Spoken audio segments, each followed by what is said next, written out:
All right, today I'm going to talk about having courage, because that's our word, in challenging times, and that God can bless your life even in challenging times.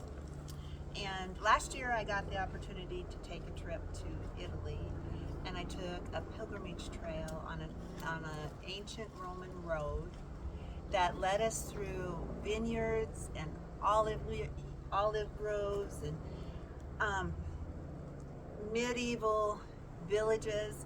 And what I really loved is like the stone houses that you just randomly walk by and you had to peer in.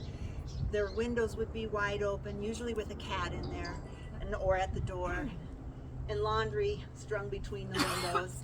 It was just awe-inspiring, beautiful views.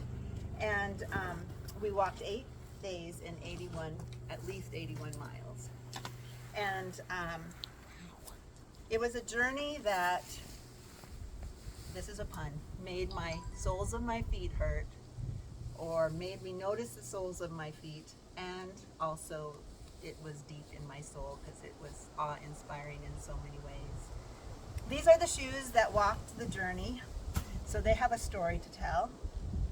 And most days started off with bright sunny days, but there was one day that started off that way, but then it quickly turned to rain. It was kind of the rain that soaked through all of our clothes, and that day we had to walk through someone's vineyard, because this is an ancient trail that's been there, and they reverence that. Yeah. And so now I'm walking through someone's vineyard, and it's muddy, and it's the kind of rain that, the mud gets thicker and your shoes get heavier, and you walk very carefully through it. I was glad I had such a shoe, because some people had slippery tennis shoes, which was a mistake. So up ahead I see one of my fellow sojourners way ahead, and he had slipped in the mud, and he was covered from head to toe. And so I quickly, as I could, carefully gone up to help him and get him up, and gave him what I could to help him out and encourage him. And so then once we did that, because there's no trains, there's no buses, there's no taxis that's going to whisk him away to the nearest shower. We're in the middle of Tuscany in a vineyard. So you help him out, and you walk with him, and you encourage him, and we talk about our journey together, and it's a moment that stuck with me as an important moment. And I think about that, and I think that's how life goes a lot of times. We start off with courage, we start off on a sunny journey, and the storms come, and our trail gets treacherous, and we slip, we fall, and we question why. Why is this happening to me?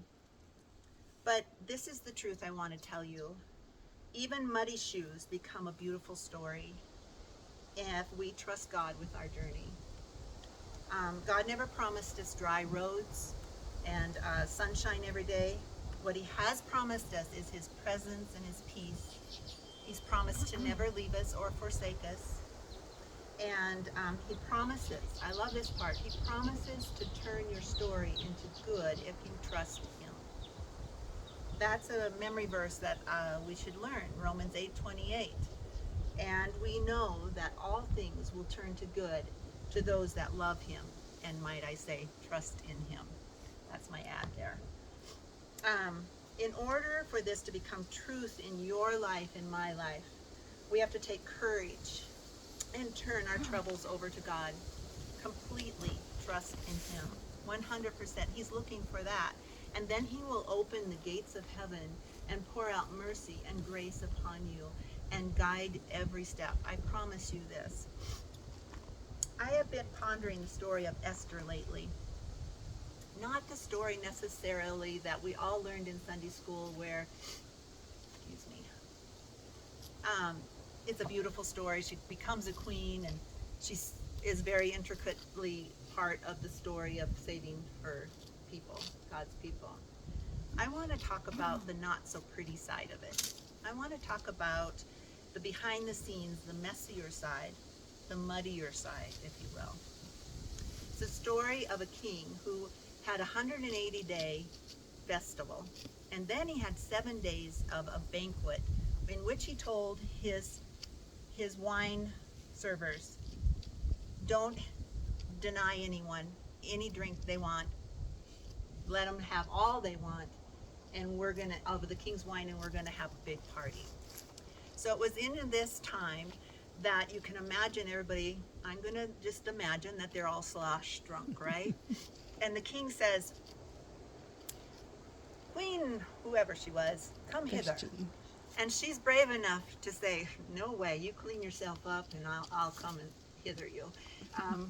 And so the king, and this caused quite an uproar, as you can imagine, amongst the men, because they literally said, we can't have our women disobeying us. That would be, this will happen across the country, and we've got to do something. You have to oust that queen.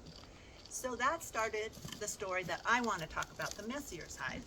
So they ousted the queen, and then they said all the young virgins of the country need to leave their home. These young girls, leave your home and go to the palace and live there and become the king's concubine. They're virgins, they're young. We as mothers would never want to send our children there. We would be fearful, we would be nervous. She would be nervous. What's going to happen to me? And what I love about this story is, I'm looking for my spot.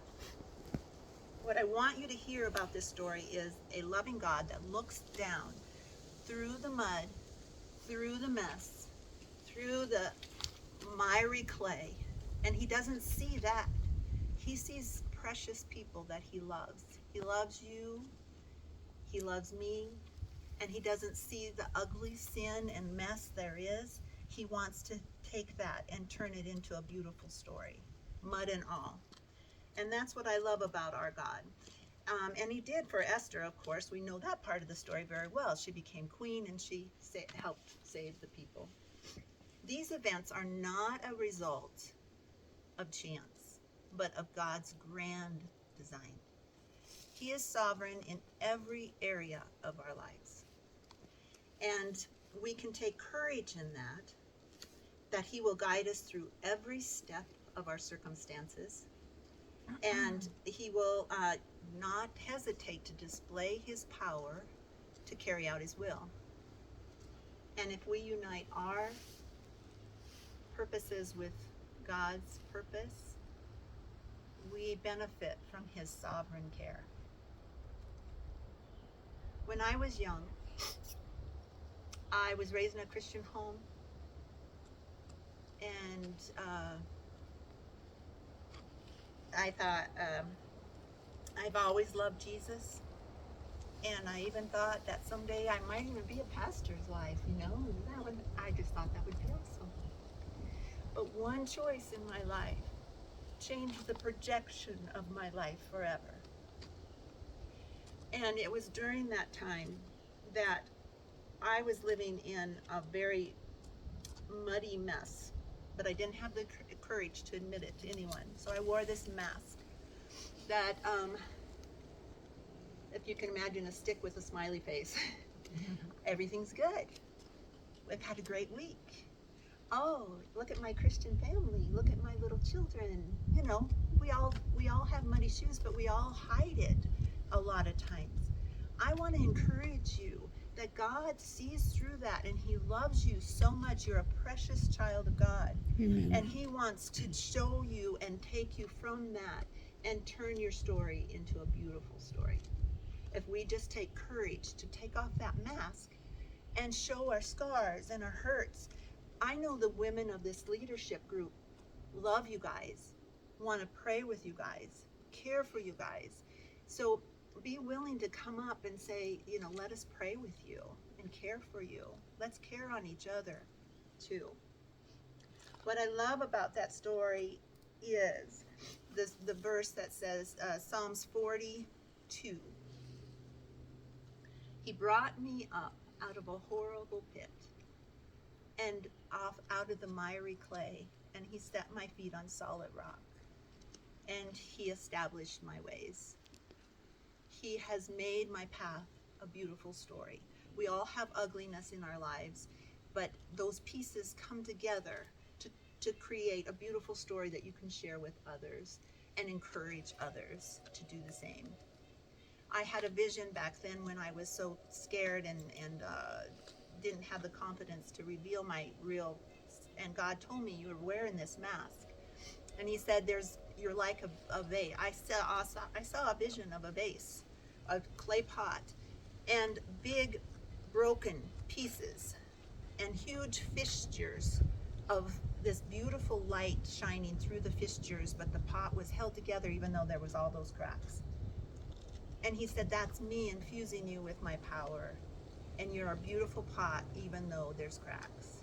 And so your story is valuable and it's real, and let's be honest. I want to encourage you to not be ashamed of the mud in your life.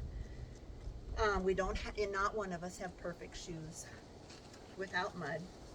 Wear them as a reminder that you're still walking, still trusting, still showing up, and still have courage and hope in a loving God that wants to turn your story into good. Every step of your journey should always be turn your heart closer to God. And God's heart is full of love, peace, and peace and encouragement and hope.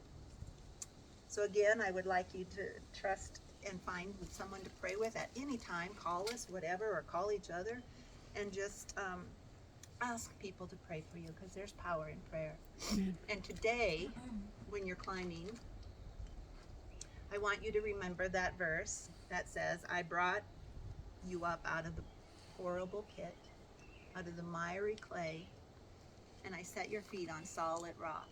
So when you're all tied in and ready to climb, I'd love it if you touch the rock and remember how he sets your feet on solid rock. Yes. He is a sure thing, for sure. And with that, a quick prayer for safety and a beautiful day and no rain, and it's a good day.